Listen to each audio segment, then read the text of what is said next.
Austerity. It's big in Europe. It's getting big here. Everyone and the Prime Minister has been talking about it. But what is it? It's the common sense on how to pay for the massive increase in public debt caused by the financial crisis, mostly through the slashing of government services.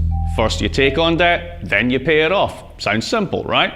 Unfortunately, it's never that simple because austerity confuses virtue with vice. Let me explain why. Now that supposedly the worst of the crisis is over, there's debt everywhere. Credit cards, mortgages, government debt. This is the part you know. But we need to remember how we got here.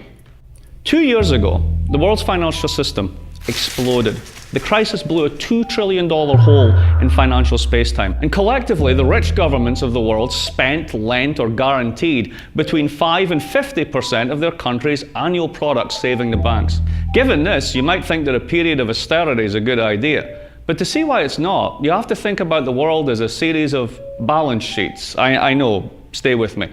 Whether you're a person, a household, a firm, or a state, you have assets and liabilities. A balance sheet.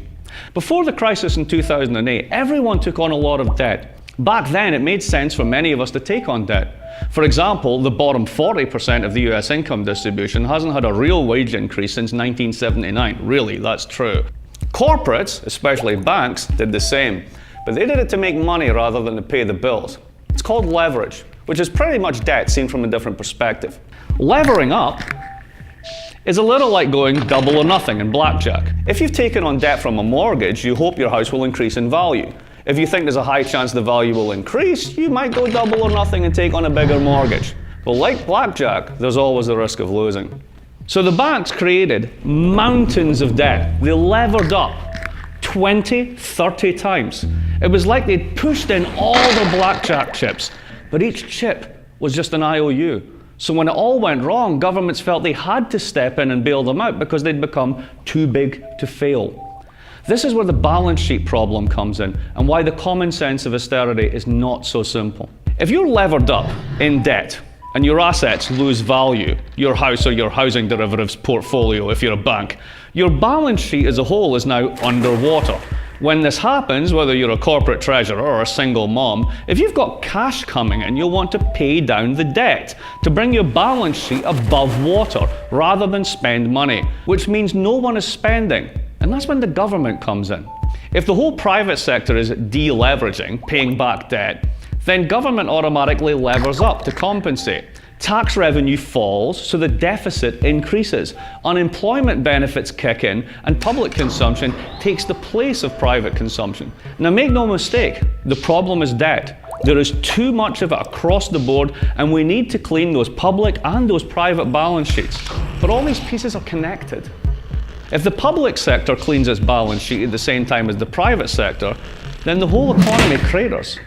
It's called a fallacy of composition. What's good for any one household or firm or even state is a disaster if we all try it at once. So why then have most governments of the world decided to do exactly this, and all at the same time? Well, remember that $2 trillion hole in space-time? The answer is that someone has to pay for it, and no one, especially the banks, wants to. So governments have to either increase taxes, difficult, or slash services, easier, especially when the policy has the common sense ring of virtue about it. Austerity, the pain after the party. But here's the kicker. The hangover of austerity is not going to be felt the same across the income distribution. Earlier this year, the Forum for the Governments of the World's Most Economically Developed States, the Group of 20, called for growth-friendly fiscal consolidation, which, like a unicorn with a bag of magic salt, is a nice idea but is pretty much bull. Precisely because this consolidation doesn't hit everyone in the same way. Remember those folks in the bottom 40% of the income distribution that didn't really benefit from the financial boom? All they got was debt and the illusion of prosperity. They're the ones that actually use government services, those services that are about to be so virtuously consolidated. Those at the top end of the income distribution, those who made the mess in the first place, don't. So where does this common sense virtue of austerity leave us? It leaves us in a cycle, where those at the bottom end of the income distribution pay for those at the top with the same stagnant and skewed incomes that now buy less in a more unequal and unstable economy. There's a term for this, class politics, and it usually ends badly. This common sense of austerity, of reducing public debt all at once through slashing services, involves a question of equity. Who pays and who doesn't? Those who made this mess won't, while those who already paid for it through the bailouts will pay again through austerity. This is why austerity is not common sense.